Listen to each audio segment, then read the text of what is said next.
just steps away from the White House. They'd been deputized as part of the most successful public safety and national security mission in the history of our nation's capital, the D.C. Safe and Beautiful Task Force, which has achieved an unprecedented reduction in violent crime and crimes of all type. This heinous assault was an act of evil, an act of hatred, and an act of terror. It was a crime against our entire nation. It was a crime against humanity. The hearts of all Americans tonight are with those two members of the West Virginia National Guard and their families.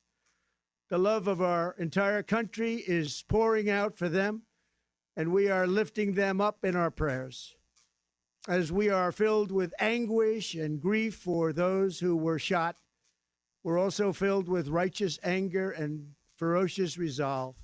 As President of the United States, I am determined to ensure that the animal who perpetrated this atrocity pays the steepest possible price. I can report tonight that based on the best available information, the Department of Homeland Security is confident that the suspect in custody is a foreigner who entered our country from Afghanistan, a hellhole on earth. He was flown in by the Biden administration in September 2021 on those infamous flights that everybody was talking about. Nobody knew who was coming in. Nobody knew anything about it.